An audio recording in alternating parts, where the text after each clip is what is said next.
the worlds of fantasy. Plural, of course, worlds. Fantasy, science fiction, all of it. It's all really fantasy. It all falls under that term, of course. But got a little special here for you. Again, another one that's just really, really bonus stuff. But I said I would do it. And actually, I did the top 8 spaceships of all time recently for Sovryn top 8 for on Patreon, and got really nice response from it. So I assume that means you want more, and I teased in it that I would do top 8 Starfighters, and then maybe we'd get into like top 8 Star Trek ships and top 8 Star Wars ships and all that. Star Trek and Star Wars really kind of have to be on their own because they'll fill any list almost instantaneously, right? So this is Starfighters that aren't in Star Wars. Not that Star Trek had a whole ton of Starfighters. I mean, you had like the Romulan Scorpions. You would have the ships from the PlayStation 1 game, Star Trek Invasion, which I love that game, and I love those ships, the Valkyries and that. Though something called Valkyrie might show up in this list here. But this is from disparate sources. Could be anime, animation, could be video games, could be movies. There's TV shows. It could even come from books, but I don't think there's any picks here that come from books. Books are kind of a harder. I talked about this during the top 8 spaceships. Books are kind of a harder thing to put together books are kind of harder to choose from because you make it up in your mind, and that's fine. And there are descriptions, and maybe you get to have an idea of what it looks like on the cover or something, but it's not something that people can really look at, and it doesn't lend itself to like, ooh, that's cool. I think the coolest ship that I can think of, not even just Starfighter, but we're going to get into our top 8 Starfighters. The coolest ship I can think of from a book is actually from a Star Trek book. But that's part of the thing is that I can what makes it cool isn't exactly the ship that it is. It's more the way it's described and what it can do. So, certainly I'm sure there are Starfighters and there are spaceships, that easily fall into that, and that could fill up a top 8 list from books alone, really. But like the best one I can think of, it's from William Shatner's The Return, which is the sequel to one of the, if not the best-selling Star Trek book of all time, that being William Shatner's, as in he authored it, really. Judith and Garfield Reeves Stevens did, but you get my point. Ashes of Eden, which was his first book that came out, that was just a smash hit. It was wild, and it's an awesome book. It's totally worthy of its praise. The sequel to it is even better, in my opinion, called The Return, and in that there is a Defiant class ship called the USS Monitor that they end up renaming as the Enterprise because the Return takes place directly after Star Trek Generations, so you no longer have the Enterprise D.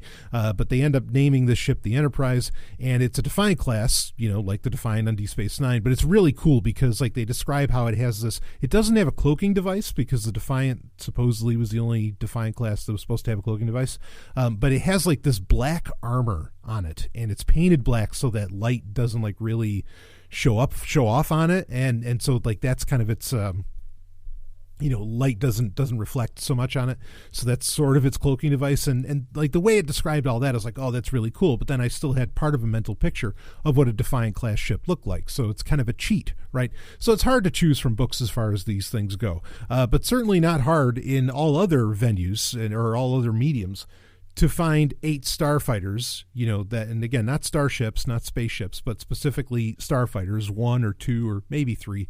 If a Cylon Raider was on this list, which it's not, that would comprise a Starfighter. And I think, just those little ships that, I think really before Star Wars, it wasn't even that much of an idea. They were out there. I think the Lensman saga, Doc Smith's Lensman books, which are just some of the best books ever. Those would have some Starfighters in it. Maybe some of Asimov's works would have single person things, but the concept of the Starfighter in many ways really started with Star Wars.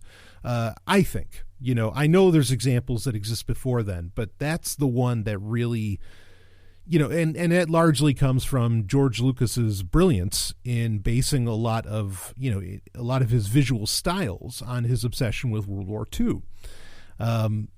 And actually, it was just recently George Lucas's birthday. In fact, it's funny how many maybes, as in babies born in May, of which I'm one.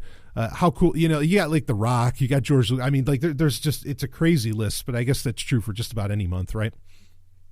Anyway, so yeah, this is a very, this is something that comes much later on in science fiction, the idea of starfighters of this type, where they have very specific purposes. I mean, you have, the more I think about it, you can think of a lot of books that were where they really did just take the idea of like a P-52 Mustang and throw it in space. That wasn't like, not that George Lucas was necessarily original in that, but usually they'd have a lot more going for them than just looking like a starfighter. George Lucas just didn't care, and that's why really Star Wars is technically more space opera / space fantasy and not so much science fiction. But that doesn't mean that it's not equally important. And I see no problem. I've said this many times. I see no problem with calling Star Wars science fiction. I know some of my old author friends would actually disagree with that wholeheartedly. They consider it to be fast food science fiction and horrible at that. But or fast food space fantasy or fast food entertainment, blah, blah, blah.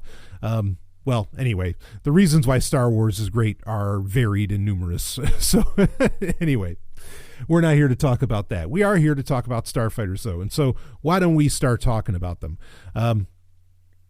This list is going to be, there's just like the spaceships list. I'm going to have one cheat in this, kind of a cheat. Okay, that will show up. Like in the top 8 spaceships list, the cheat I had was there was one submarine, but that's because you can't do a top 8 list of submarines, or at least not cool submarines anyway. So, but I wanted to get the Sequest in there somehow.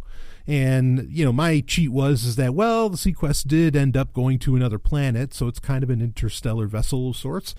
So sure, we'll let that slide in. And this one, the one cheat I have in this will kind of fit in with that, even though I suppose I could do a list of like maybe top 80s vehicles and that would make it. But even that, you already know everything that's in it because there weren't a whole ton of different vehicles that were a part of, say, movies or TV shows in the 1980s. So, well, actually, if you got it, see, I keep doing this. If you got into like cartoons, you had Mask, there's a whole slew of ones, I guess, that you could that could make for an interesting list, but we're not doing that right now.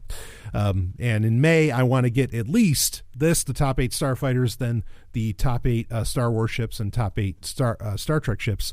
That I want to be wrapped up in May. So, okay. The top 8 starfighters. Let's start this list right off. And woo, we got a little bit of a doozy here. This one, this is the one that I actually teased in the top 8 spaceships list that I said, well, if you notice there aren't any ships from video games in this, I said that'll probably change pretty hard when we get to starfighters. And one of them I said would be from Wing Commander 4. And here we go. So let's start it off with number 1. And again, these aren't in any particular order, though this would be pretty high at the top for me. This one, along with what will probably end up being number 8, would be in my top 2, top 3, something like that. And then, anyway, I'll give you my top 3 maybe at the end that actually means something. But otherwise, this is just a top 8, and it's not a very specific ranking. So number 1 is from the game Wing Commander 4, Price of Freedom, which is a classic 90s game. Not necessarily as popular as Wing Commander 3 was. Wing Commander 3 was a smash hit. But Wing Commander 4, I thought, was actually the better game. I love Wing Commander 4. It's when video gaming, Wing Commander 4 was the first video game, to start getting a big budget. And part of that is because it's a very interactive game in that it's an interactive movie more so than it is even a video. It's very much a video game, but it's also an interactive movie as much as it is that. It doesn't fall prey to where it's just all interactive movie, which those games were popular in the 90s on PC and PlayStation. But it is, it's definitely the best amalgamation of the bunch and probably did the best job of any of that. So Wing Commander 4, I'm not going to give you the storyline behind the game or anything, but of course it starred Mark Hamill in what I consider to be his best acting role ever, that being as Colonel Blair, the Heart of the Tiger.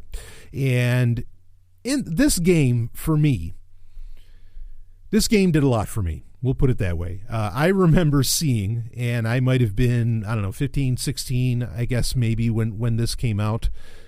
Yeah, I guess 15, since it was 1996 when it came out. And like, wow, this, I've brought this up often. I get so many people that ask me the question, hey, Stallion, why do you wear triple black? What's with the triple black, right? Why are you always wearing all black and all this stuff? Well, there's the ninja / Batman part of everything, but the first thing that I usually mention, or it depends on the crowd that I'm around, if it's people who I think could maybe get it, I'll mention this to them. The real reason for starting to wear triple black, I mean, there was a bunch of them, but like one of the major impetuses was because I've been wearing this, all black clothing since I was a teenager. The main impetus was actually Wing Commander 4, because in Wing Commander 4, there's this villainous, secretive, covert ops organization within the Terran Confederation called Black Lance. And these guys wear these completely black-clad uniform. They're like these genetically engineered soldiers and starfighter pilots under Admiral Tolan and everything, played by the amazing Malcolm McDowell. And it was so cool, like that concept of like the secretive organization and everything, which ends up becoming a thing for me personally throughout much of my enjoyment of entertainment. Like getting into secret organizations. Like I loved it when Star Trek came up with Section 31. In fact, this weekend, this is really cool. Little quick side story, and then we'll get back into the ship. So it was my birthday this weekend. I spent it all weekend, had a beautiful time with Ellen and Stephanie. They were both over, just my two favorite people in the world. And I was like, okay, you know what? This is really cool, because I'm doing the Star Trek Forbidden Frontiers, like short stories that are in the newsletter right now, and it's going to be a full-on erotic audio theater this summer. And I did that, and like, sure, to some degree, I base my characters off of people that I know often enough. It makes nice mental shorthand for me when I'm being creative and everything. And so... So, you have Lieutenant Talana and you have Commander Varish Jen from those stories. And so I bought these boxes. Okay. Well, first off, so QMX, which is a company, QMX, not QMX is related to BlackBerry, but QMX, it means quantum mechanics. That's with an X at the end. That's the name of the company. They make a lot of, various collectibles for various franchises, Star Trek, Star Wars, a whole bunch of them, even Stargate and things like that. Been a fan of their work for years. And I mean, sometimes they make really high-end stuff, but they've also been making a lot of the official badges, and they've been making a lot of official products for Star Trek Discovery. And they finally released, I talked about this in previous Star Trek updates, but they finally released the black badge from Star Trek Discovery, which is the Black Starfleet badge. And the theory goes is that means Section 31, that black badge, especially with that deleted scene that we got recently with Empress Georgiou encountering that guy who's pretending to be a Trill. You know what I'm talking about. And I'll probably tell this story again somewhere else, but anyway. And so when they finally released, they just like a couple weeks ago, finally released the black badge, even though they announced it at ToyCon. And I ordered 3 of them, one for me, one for Stephanie, one for Ellen. And I bought like these, kind of like jewelry boxes, right, on Amazon. And I made, with my very primitive photoshopping skills, even though I didn't use Photoshop, I used GIMP. I made a little thing. And I took there's a picture of this on my Instagram feed where I made it said, welcome to Section 31. And it had the Section 31 logo that somebody made that was kind of based more around like the Enterprise era. And I put that on there, and it said, welcome to Section 31. And when on Saturday, when we were all hanging out, I was like, hey, I got gifts for you guys. It's like, but one of the best ways for me to have a birthday is to make other people smile as well. And so, I gave each one of them a Section 31 badge, and they just, Stephanie thought it was awesome. Ellen just loved it. She's been wearing it ever since, and which is really sweet. And it was just I love these kind of like secret organization shit, and they thought it was so cool because in Forbidden Frontiers it's a Section 31 team that's kind of the main thrust of the story. So that was really cool, and everybody got it, and anyways, a lot of fun. So yeah, this idea of liking these kind of secretive organizations, or maybe even slightly nefarious organizations or something. I don't know. I feel a real affinity and appeal to them, or appeal with them for some reason. I could think of reasons, but we're here to do a top 8 list, not psychoanalyze me. So anyway, I love like Black Lance. I remember when first, playing the game and experiencing that, going, oh, holy shit, this is so cool. I want to be those guys. Now, in the game, they had these secretive fighters that had that had cloaking devices on them and everything, and they just looked really badass. Like their wings were, instead of underswept, they're kind of upswept, where they're at the top of the cockpit. I mean, they just looked phenomenal. And then they had their flashpack devices, which would incinerate capital ships from the inside and just leave like this burning, hulking mess. So the ships were the Starfighters were called Dragons. They were Black Lance Dragons, and they were just wildly advanced. Eventually, in the game, as Colonel Blair, you get to fly a dragon, and it's so cool and it's so slick compared to the other ships that you're used to flying in the Wing Commander series, like Arrows and other ones. But yeah, those dragons, I mean, just a mean looking ship. Like, pop that shit in Google Images and you'll just go, oh yeah, that is a badass looking starfighter. And they're really, really cool. I love them. And like even the character that you experience who usually flies the dragons, who does like all these really, hotshot pilot kind of maneuvers with it. Seether, who is played by Robert Russler, who would end up just a boy, what a good-looking guy. But he would end up getting a bit part that was supposed to be, I think, a lot bigger. But, I mean, because he'd get, like, in the credit sequences for Season 2 of Babylon 5. But he actually ended up being a cast member on Babylon 5. That didn't much go anywhere. I really don't know the story behind that. I got to figure that out. But Robert Russler was phenomenal as Seether in Wing Commander 4. And that was cool. So yeah, the Black Lance Dragons, those starfighters still, this would be, like I said, this would be in my top 3, because I still think that those starfighters look so uniquely cool.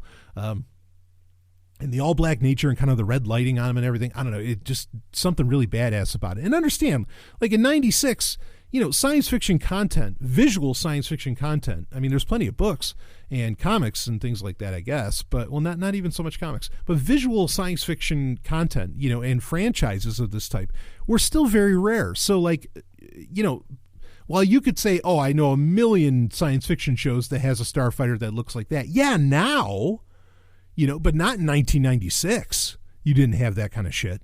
That was far out.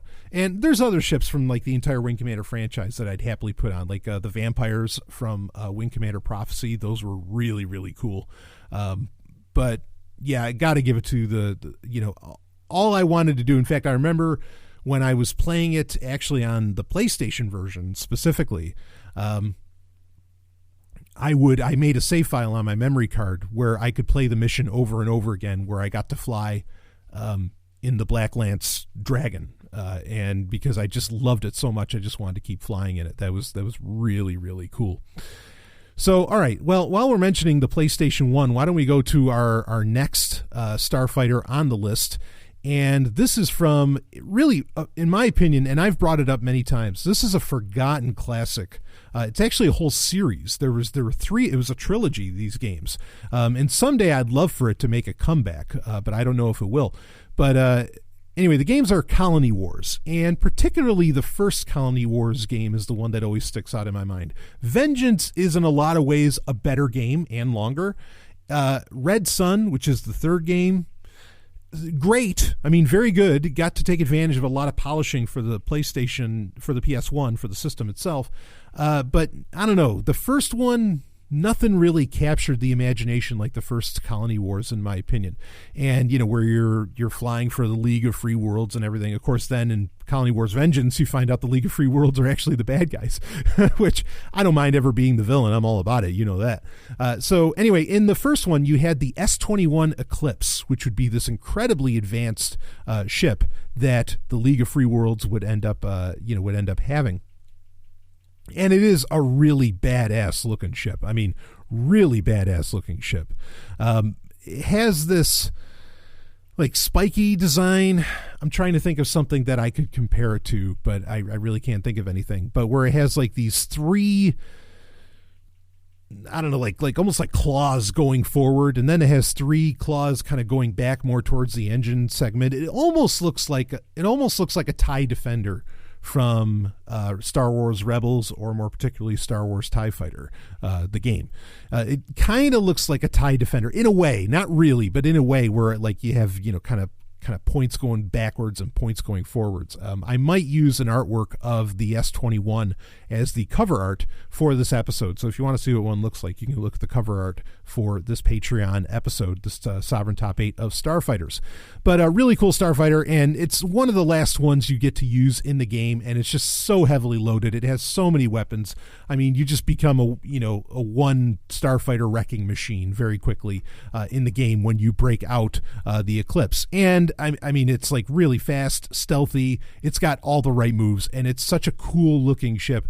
And really, to play, the other thing you have to understand is that outside of like any really almost any starfighter from like Free Space or something could have made it onto this list, or something from like Descent, like the ship from Descent could have made it onto this list.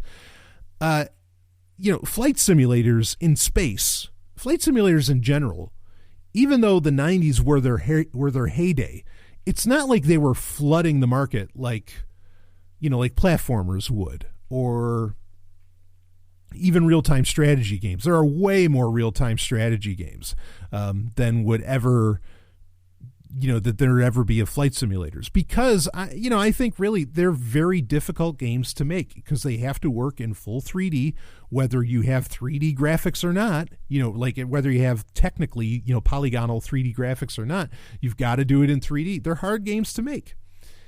And, the list of games, the few, just about any game, in this vein, you could pick a starfighter from that looks awesome, because they were just doing such wild designs at the time. But my point in bringing all that up is that Colony Wars was really a rarity, and especially when you got a sequel and then another sequel and it ended up being a trilogy, like that at the time in the late 90s or early aughts, that stood out. Like that's, oh, well, shit, this is a full franchise. This is really something. And I think it still stands out, and it still stands up. I actually own all three games. I own physical copies of all three games, and I'll play them on an emulator because I love them. Like, I still love them. They're still phenomenal games to rock out. So yeah, the S21 Eclipse is really the epitome of what I think of, how much fun you could have in Colony Wars, where you're just going to town on everything, and like you're not so, because Colony Wars was sort of unique in that you had to constantly hold down the thruster. You couldn't just turn on the speed. With the Eclipse, you'd hit that thruster and you'd be going pretty good for a while. I mean, there was a lot of really cool advantages to it, and it is just a cool looking ship, and definitely the coolest ship that was ever out of the Colony Wars franchise. So it easily makes this list. All right. I mean, there's not a whole ton to say outside of that, other than it's really cool when you get it, because you're used to using what you consider to be at the time inferior ships, within the within the Colony Wars universe, and you're taking on this, what you think is this evil empire. Of course, you find out it's really not an evil empire. It's the good guys. But anyway, all right. So let's move on to another one. This might shock some, but there's no way this wasn't going to make the list. Star Fox, of course. Now, hold on. I'm not going to pick the R-Wing. As cool as the R-Wing is, and it is one of the coolest ships ever, even for such a simple design, even within in-game. Of course, when we get into later games, then it really starts looking really cool. And I mean, in many ways, it looks like an X-Wing without the X, right? So I guess more like a Z95 Headhunter or something, right, from Star Wars. But I'm going to give it to one that actually does look like an X-Wing, that being the Wolfen class, which is used by Starwolf, that was manufactured by Andros, the bad guys. Okay, and the Wolfen class, when that ends up, like, when you finally see that, when you actually see a competitor, okay, because originally the team of Starwolf, which is like the villainous team, the antithesis to the Star Fox team, like during the Lilat Wars. Originally, you have the Starwolf, their fighters are inferior to the R-Wings, by leaps and bounds, which is why you can beat them, even though, one could argue that maybe they were, like Wolf O'Donnell was a better pilot, perhaps, than Star Fox. Ooh, how about that?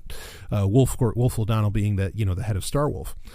So, but when you finally see that they get the Wolfen class, you're just like, oh shit. I mean, because those things move and they look awesome. Like they're kind of black and gray, and they have that X-Wing look to them. And like it's not a double cockpit, but the sort of a double fuselage to it. I mean, they are just slick looking ships within the Star Fox universe. I really, really, really like those. Very maneuverable too. I mean, I guess maybe the one thing, if I remember right, within the games is that they would have weaker shields.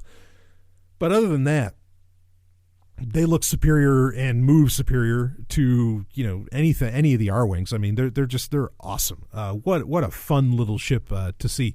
And in fact, I think there's a point in, was it Super Smash Brothers Melee, where you're on the Corneria, right? You're fighting on the Star Fox command ship, and I think there's a point where the Wolfen class fighter actually comes zooming by, and I remember when I saw that, I was like, oh shit, because that was so badass back when that was a new thing on GameCube. I thought that was really cool. So really, really love, Star Fox is easily, like I said, a lot of these space simulator or space flight simulator games, it was kind of a rarity. But Star Fox really, even though it's a console game and definitely the graphics don't hold up as well as, say, your Wing Commanders or your Star Wars TIE Fighters, and games like that, it's charming. And you recognize how important it was at the time. And what a joy to be able to play Star Fox 2, by the way. I mean, shit, with the SNES Classic. Really exciting. So, the Wolfen class fighter, love it. And I love Starwolf. I think that's such a cool... I wish I could get like a Starwolf shirt. I think that's badass. So, all right, let's go on to our next ship on the list. And actually, speaking of Wolf, here comes my cheat. Here comes my little cheat for this list. So this is another case where, okay, like, all right, it's a helicopter. And when I mention Wolf, I'm sure everybody that knows me or has listened to Sovryn Tech for years or whatever knows exactly what I'm thinking of. You really couldn't do like a list of greatest helicopters like in fiction. Not really, okay? What do you have? Like, you could mention Blue Thunder, right, with Roy Scheider, and that ended up being a TV show and everything. I mean, maybe you could bring that up. But otherwise, you don't have a whole, I don't know, like, yeah, there's the PlayStation game G-Police. Maybe you could bring up like Tiger Heli or something from NES. Like, but you'd really be stretching, and there's no reason to claim that those helicopters are in any way cool, or kind of science fiction-y maybe, or advanced, whatever. So Airwolf, which is my pick here. Actually, I'm going to kind of there's kind of another part to this. Airwolf is just one of the, and I've talked about Airwolf so many times, I mean, maybe you'll find this boring, but I think this is just one of the most brilliant pieces of, and it really, I think it is science fiction. I know they treat it as an action show, but Airwolf was so much more. At least in the first season, it was so much more. And then when you get to season 4, the damn thing has lasers. And of course, well, there's also Airwolf 2, which was earlier on, in earlier seasons, that also had lasers. But Airwolf itself would eventually get its own, and that wouldn't be till like season 4. But Airwolf, the helicopter, and the show with the same name, obviously, that starred Jan Michael Vincent, Ernest Borgnine, and all that. I mean, just, Stringfellow Hawk and Dom. I mean, it was just, man, I love that show. The first season of that show, just like it's funny, just like with my other cheat, okay, from the top 8 spaceships of all time list. Season 1 of Sequest is phenomenal, and it's high science fiction. Like, it's hard science fiction. It's serious as a heart attack, and it's really well done. Same thing with Airwolf season 1, where in season 1 of Airwolf, it's, very serious. And very well done, high drama, really put together very well. Ironic that they both kind of worked out that way, but I guess it just didn't go over with audiences, so they went with the more fantastical and a little lighter, in later seasons to kind of do that. But in season 1 of Airwolf, in fact, there's a particular episode where suddenly you realize that Airwolf's creator, a guy named Dr. Moffat, who is not a good guy. He's the villain of the first episode. The creator of Airwolf, he ends up, there's a point where it seems that like maybe his mind is actually in the computer banks or the data banks of Airwolf itself. Like there's a point where it seems like Airwolf almost has AI, has like artificial intelligence. So like I said, Airwolf is very much science fiction, really. When you actually know the episodes more so than, you just think about, oh, it's cheesy Airwolf or something. No, it's really science fiction in many, many ways. And I think it deserves to be on this list. I mean, it's outlandish in the idea that you could have a helicopter that could go at Mach speeds, that has, turbojets and all that. But that was such a cool effect. And like the Airwolf roar, I love that. I use it in my own work. Man. And, the whole thing, the stealth mode with the, with the helicopter blades and everything. I mean, just fantastic. Airwolf is so cool. And there have been attempts to kind of like modernize Airwolf at certain points. In fact, I remember like in the 90s, even there were people who made more like they made very futuristic, almost like alien versions of Airwolf that look really cool. I think it was Lion Forge Comics, not Antarctic Press, but I think it was Lion Forge Comics. They did a new Airwolf series where they really modernized Airwolf a lot, and that's very much science fiction. But yeah, just a really cool, such a badass helicopter, even more badass than anything G.I. Joe would think up. And G.I. Joe would think up some pretty cool helicopters and very science fiction-y, lasers everywhere, kind of helicopters. But Airwolf still just takes the cake, with everything, with the sunbursts where it could deflect, heat-seeking missiles. All the different abilities that it had. I still think, this is a question that I think a lot of people ask. Like, a lot of people wonder, okay, well, what was like the best 80s action show? Was it MacGyver? Was it A-Team? Was it Knight Rider? Or was it Airwolf, right? Because those are the kind of the big four running, and all four of them are so great, are so cool. Of course, A-Team's a little less serious. I've got to hand it to Airwolf out of that list. And I know there's other shows that could kind of make that list. I still think Airwolf tops them all. At least season 1 of Airwolf does. As to where Knight Rider would actually get better over time. Like Knight Rider was a show that went kind of opposite, where it consistently got better. Most of them did, but Airwolf was one where it was the best at the beginning, and then it kind of got worse, as time went on. But that first season tops anything that Knight Rider did, tops anything that MacGyver did, or the A-Team, and I love all of those shows. And I don't think you'd want to count Miami Vice, but whatever. So, Airwolf definitely makes this list as like just this really, it was this advanced, a helicopter is the helicopter version of a starfighter, right? Pretty much.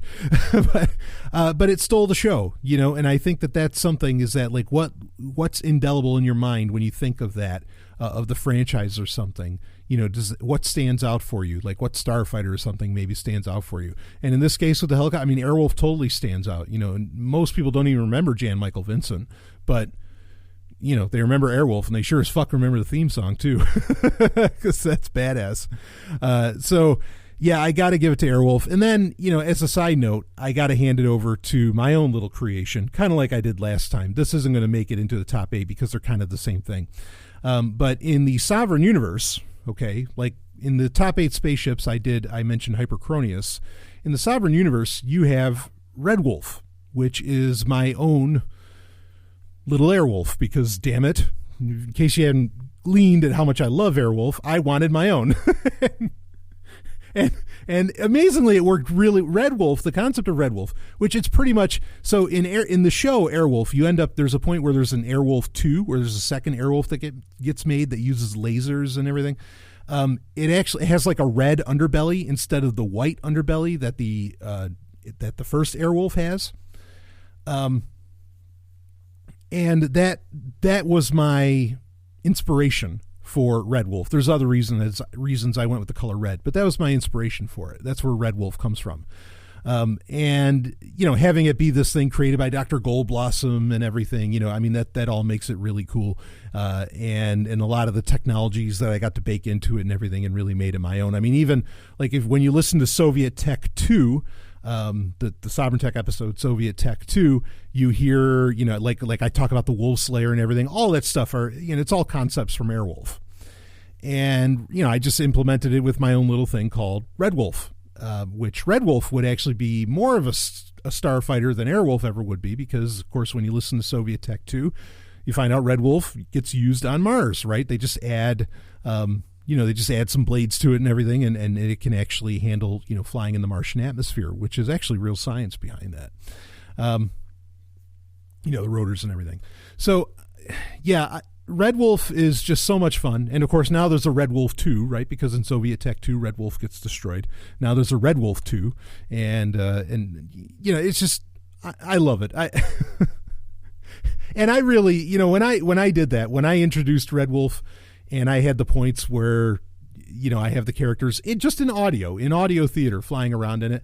I mean, I was just making my dreams come true, that's what that was all about. Of course, that's what so much of my fiction and work, especially my fictional work, is all about. It's just making my dreams come true, that I've had since I was a little guy, a lot of it. And then the ones I had when I grew up a bit. And but Red Wolf, it gets mentioned in the same breath with Airwolf here. And that, of course, that's a lot more fun, like I say, with Red Wolf, because there's a lot more technologies described, and it's a little more cohesive and has a set amount of things within the within my little Sovereign Universe franchise that it does. As to where Airwolf, they'd come up with like a technology of the week sometimes, which is similar to what Knight Rider would do, and it didn't really have like an internal canonicity going for it. So as to where Red Wolf doesn't fall prey to that. But yeah, Airwolf and Red Wolf, got to put them in here as, just, they're not technically starfighters, but they're so fucking cool. Airwolf is so cool. It's got to make some kind of list somehow. So there's my one cheat for this. In fact, I notice I do this a lot. I'll always have like the one cheat, the one caveat that kind of throws the curveball, right? Like when I did my ranking on Patreon, and you can find this, when I did the ranking of, I ranked all of the Star Trek movies, every single one of them. And that I did where like, okay, what's the best, what's not? I included in that Galaxy Quest, right? Now, Galaxy Quest technically isn't a Star Trek movie, but in spirit, oh, fuck yes, that's a Star Trek movie. It's one of the best Star Trek movies ever made, right? So I like to throw in these little cheats. It works for me. So anyway, there we go. We got Airwolf. We're 4 down. We're 4 deep right now. So we got Airwolf and / Red Wolf, my baby. Let's go to number 5. Number 5 is, oh man, this is something special. I think this is one that a million kids had the toy for, but they had no idea what the hell they were watching. If they even saw the cartoon, they just thought it looked badass, because damn it, it does. And we are talking about nothing less than the VF-1 Valkyrie Veritech fighter. Mouthful, but what it's from is not. That being Robotech. Oh yeah, Roy Fokker's classic fighter. And this is a full-on, it really is a starfighter. I mean, they call it Veritech because it has like 3 different modes, right? You have the basic fighter mode, which more or less looks like an F-14 Tomcat, with maybe, some little modifications on the top. But then you had the Gerwalk, okay, or what they call the Guardian in Robotech. You have the Guardian mode, which is where the legs of it come down, because this can turn into actually a full-on, bipedal, humanoid like mech. The legs of it come down, but the fighter shape of it, again, that looks like an F-14, is still in place. Okay, so that's the Guardian mode. But then you can go into the full-on, or what they'd end up calling like the Chicken Walker. But then you could go on to full-on Battloid mode. or Batroid mode, depending upon which show you're watching, because Robotech was based off of Macross Saga and a bunch of other stuff, and it's like this American amalgamation that ended up being really great. Like Robotech is, you can watch both of them and enjoy both of them, equally, in my opinion. I really have a deep passion for Robotech myself, and man, so it's cool that this ship can turn into, it has like these multiple modes. It's kind of a transformer, but it's really badass, and you still have, the humans are always in control of it, Hunter, whoever. Man, I mean, and the toys were so awesome. Like I remember playing with that, or you'd have one of like the Zentradi walkers or something, and going to town against each other. Like I just had so much fun playing with these.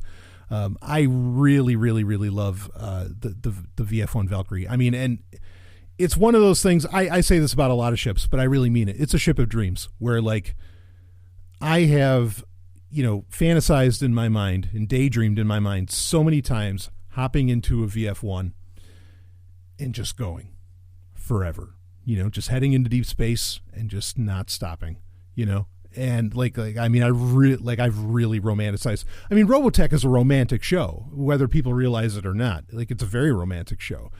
But I've romanticized the Valkyries alone, the VF1s alone. And there's never really been like a proper video game, in my opinion, that really delivers on just how cool the Valkyrie is. Like, they've kind of tried. Like, there was the Robotech game for GameCube that was close.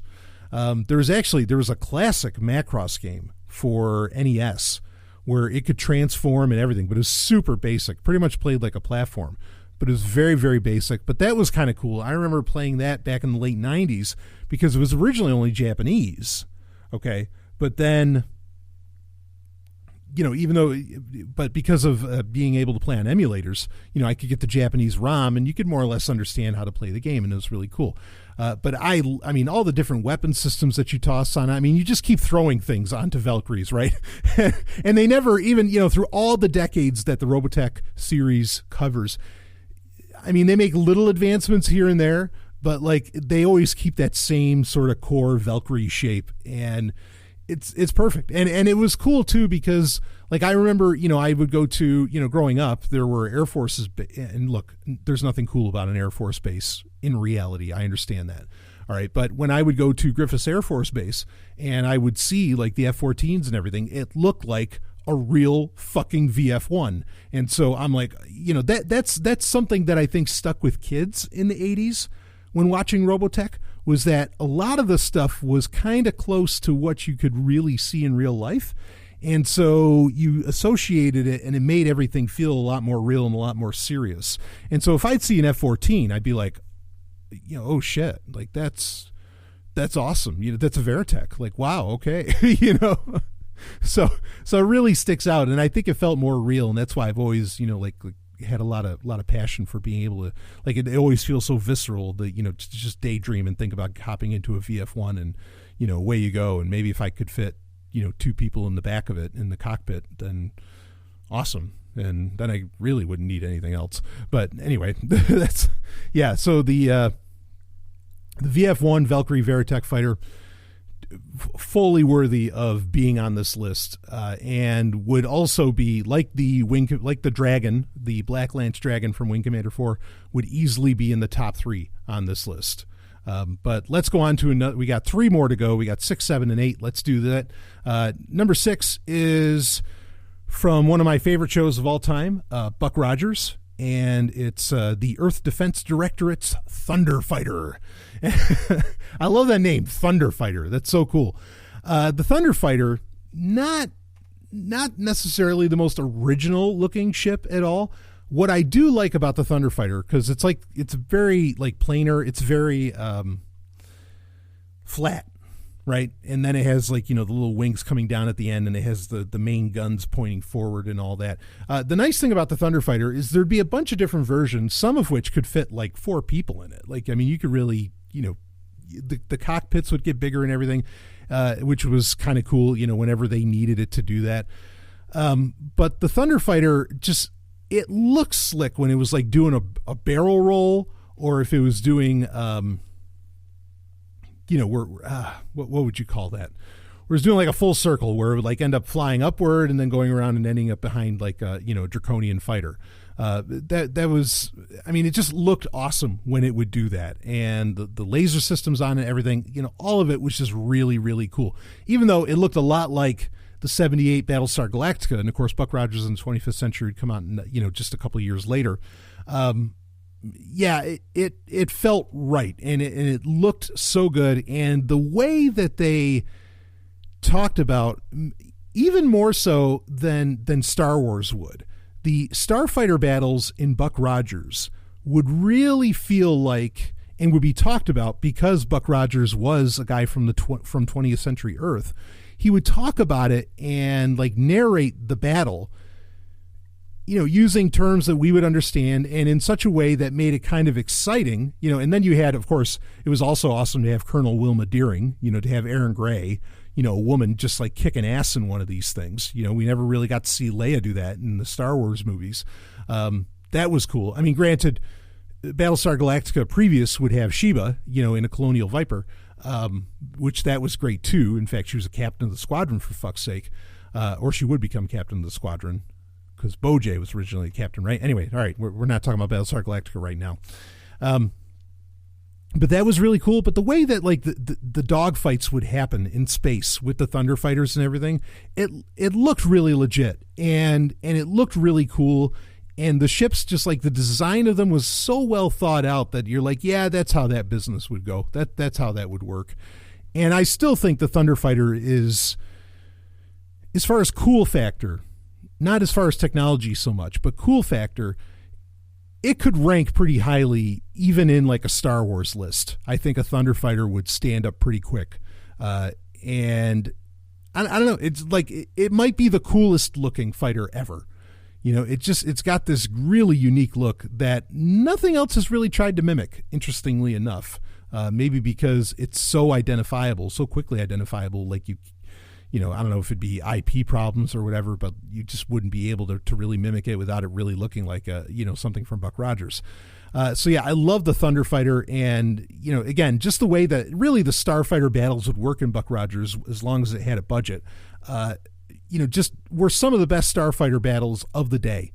Even better than shit you'd see in Star Wars until you get to like Return of the Jedi. Yeah, really slick. Of course, John Dykstra would end up doing a lot of work for that and everything, so it made sense because he also did a lot of the work for Star Wars. Okay, let's go on to number 7. Number 7 on this list, not a surprise at all. I just mentioned it, actually. Battlestar Galactica, the original Battlestar Galactica, not the new shit, even though the new Battlestar Galactica really just very much copied the design from the '78 show. The Colonial Viper, the ones in 2005 looked almost exactly like the ones from 1978. I mean, very, very close, other than within the cockpit.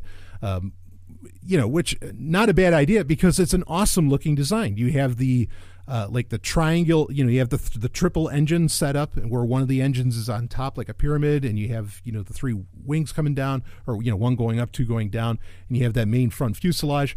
It's a classic design, and it looks so cool. Not as cool as the Thunder Fighter, but it's pretty fucking cool. And talk about something that you enjoyed seeing like whiz by. It just looked fast. When you see a Viper, it looks really aerodynamic. It's like taking, like a Mustang Cobra and tossing it into space. That's what it looked like, and even like the paint jobs on it and everything looked kind of hot rodded about it. And when they would, do their trick where, they'd hit the turbos and everything, that looked cool. When they do a reverse move where they'd end up behind a bunch of Cylon Raiders, which the Cylon Raiders could have made this list too. It looked very believable. Like a lot of thought seemed to be put into these things to where they looked like they could do everything that you were talking about. When they take off from the ground and all that, it was totally legit, as to where with an X-Wing, you had to do certain things to make it look like, okay, how does this exactly, fly in an atmosphere? With a Colonial Viper, you had no questions whether or not that would fly in an atmosphere. Of course, it looks like it flies in an atmosphere. It looks like it can fly anywhere and fly anything. It's just, oh, man, badass ship. And they've never, in all the different incarnations, because, there's been comic books, video games and stuff for Battlestar Galactica where they've, maybe tried to reimagine Battlestar Galactica, the one thing that stays really core to shape is the Colonial Viper, because it is just that believable looking, and it is just that, it's that cool, and it's that slick. Again, not as much as the Thunderfighter, where it didn't look as pretty in a space battle, but it looked really believable in what it was doing, and I love that ship. Same with, even when there was the Cora model that had the AI and didn't have any weapons but could be moved like really fast and all that. That was cool. I did like when they made the Stealth Viper in the new Battlestar Galactica. I'll give it that 1 ounce of credit, because otherwise it's a shit show. But that was really cool. I would love to see that kind of design had been done in the original Battlestar Galactica, even though with Cora it kind of was. Yeah, awesome little ship, like just fun to watch, do its thing. So anyway, all right, that's the Colonial Viper. You recognize it. That's reason enough for it to be on the list, because whenever anybody sees a Colonial Viper, even before the new BSG came out, you knew exactly what that was. It's like, oh, that's from Battlestar Galactica. I mean, everybody would know. Just like the Galactica is so easily recognizable. It was such a great show, such a well thought out show, and just really, really brilliant. So anyway, okay, let's get on to, and this next one. Yeah, I think I would end up giving this the number one, because, well, boy, I don't know. Maybe I gave you like my top 4, but this ranks really high, and this one is coming, and you probably expected it. What, did you think there wouldn't be a ship from Babylon 5 in any of my top 8 lists? Come on. This is definitely my favorite. I mean, not the most powerful. There's plenty of other. There's actually Babylon 5, as far as starfighters go, had tons of really cool ones. And I mean really cool ones, like the Narn starfighters, the Centauri starfighters, the Minbari starfighters. I mean, or the Minbari flyers, they called them. And they had fighters too. They had like this tri-wing design, just like kind of like the Colonial Vipers, but in reverse, with the tri-wing. But, oh man, nothing beats the first time that you see a Black Omega Star Fury. Now, what am I talking about? So the Black Omega, or the Star Furies, these are kind of the backbone starfighter of the Earth Alliance. Okay. There's other models that the Earth Alliance has. They have the Thunderbolt fighter, not Thunderfighter, but Thunderbolt, which is pretty cool, where it's a 2-seater and it has like better atmospheric abilities and everything. But particularly, and the entire name, the SA-23E Mitchell Hyundai Star Fury, is really the backbone. And the Psi Corps from Babylon 5, which, if you remember, the Psi Corps, that's where all the telepaths, the group of that all telepaths legally have to be a part of with Earth Alliance, unless they take drugs that get rid of their telepathic abilities and everything. And of course, the Psi Corps is seen as a villain throughout. Of course, if you read the books about there's the Psi Corps trilogy, which those books are canon. You find out that Psi Corps is kind of different in how all that, well, sort of in what started it. But anyway, the history of Alfred of Bester, who is the most famous Psi Corps member in Babylon 5, you find out a lot about him. But anyway, so the Psi Corps is seen as another one of these. Everybody's wearing all black. Kind of sounds like Black Lance, right? And it's this, it's not a secret organization, but it's an organization that is doing very secretive and shadowy things. You find out throughout the run of the show, and they have their own Star Fury squadron called Black Omega, which uses what are called technically stealth Star Furies, okay, where they have a lot of different stealth technologies and other things. They're really, really expensive to make, so they don't have a whole ton of them. Of course, what you find out later on in season 5 of Babylon 5, where you find out that Psi Corps actually has an entire fleet of ships that's like constantly hiding in hyperspace, including a lot of stealth Star Furies. But they look awesome. They have, they're all black. The Star Furies are completely black. And then all they do is on the top, they have a white Omega symbol. Okay. Like the horseshoe, which I'm not sure where else I've seen that sort of thing. I'm trying to think, what other, is there like a show or like is there like a tech podcast that uses the Omega symbol for its, I don't know. Anyway, I can't think of it. I feel like there is one though. Well, maybe I'll think of it later. Anyway,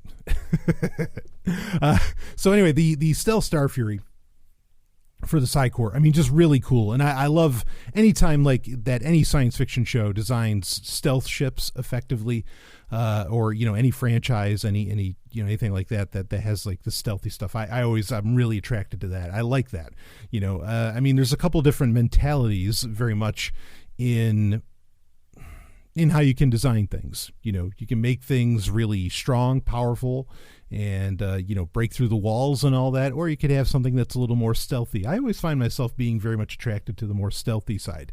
But anyway, yeah, that totally makes up, you know, what the Star Fury, the stealth Star Fury is.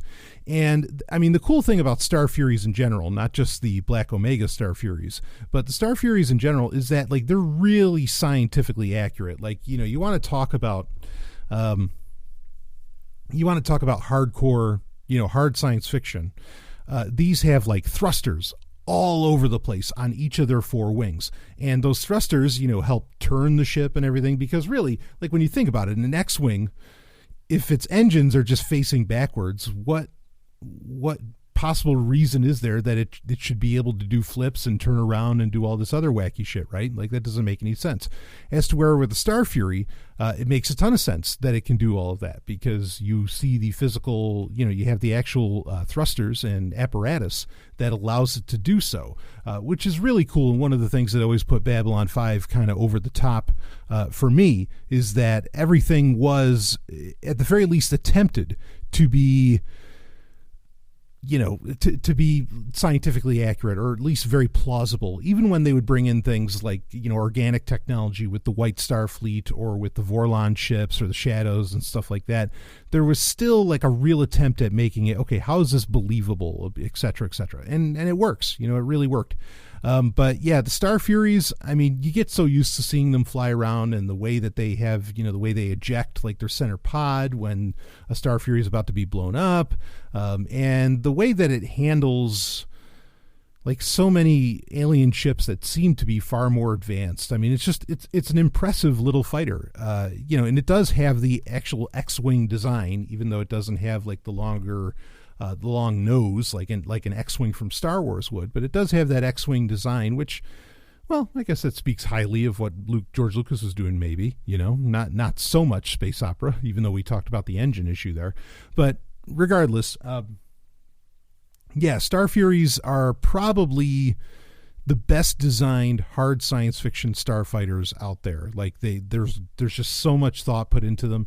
You're standing when you fly them, and that's because within the cockpit it's 0G. You know, there's no gravity well of any kind, which, you know, Babylon 5 would do well with the Earth Force or with Earth Alliance to you know, to show what that would end up looking like, where you have actually like spinning parts of the giant capital ships that allow for the ship to have, you know, gravity within it, as to where, say, like the Minbari have an artificial gravity generator. But, you know, Earth Alliance is not as technologically advanced as a lot of the other races, which that's pretty cool too, because, you know, in a lot of science fiction you get where, you know, Earth or humans are like at the top of the heap.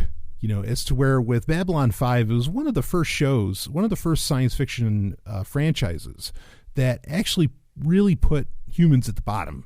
You know, they weren't the top of the heap. They're very much at the bottom. And I think that that's a clever thing to do. And the Star Fury kind of shows that off, but then also shows like its adaptability. And if you got the right pilot, well, you can still get the business done. And the whole Psycore thing, I mean, I think that that's really cool. And I love the look of the Black Omegas, and, you know, having a bunch of stealth technologies and other shit on it. I mean, that's icing on the cake. So anyway, okay, that's enough for that's your Sovryn top 8 starfighters of all time. And like I said, we will be doing a top 8 Star Trek ships and a top 8 Star Wars ships specials, Patreon specials as well, to get into those. But this is, again, it's total bonus stuff. It's just for fun. But it got to explore. The nice thing is when you get into Starfighters, I mean, there's so many really cool franchises that have come and gone, be it video games or otherwise, that you get to explore when you start learning about all the different starfighter designs that have been throughout science fiction history. I'm not going to give you, I was just thinking, I was like, maybe should I give a preview of like the Star Wars ships list, because I know what number 1 is, and anybody that knows me will know what number 1 is. But no, I'll save it. We'll there's the tease, is that maybe I'll make that the next one, and then the Star Trek one will be the last of the bunch, or maybe I'll do the Star. Well, we'll see what happens. Anyway, I hope you enjoyed this. Just again, really just bonus content for you to take in, and maybe you didn't explore some of these franchises, or maybe you forgot about them and you went for a nice little jog down memory lane. You let me know, and you can always, add on in the comments if there's a Starfighter you think that should be there. I love that I got a comment from the top 8 spaceships of all time, and someone's like, "Where's the Rossi from Expanse?" Fucking right. In fact, well, anyway, we were talking about the Expanse recently, weren't we? So, anyway, all right, that's it for this episode. I will see all of you on the other side.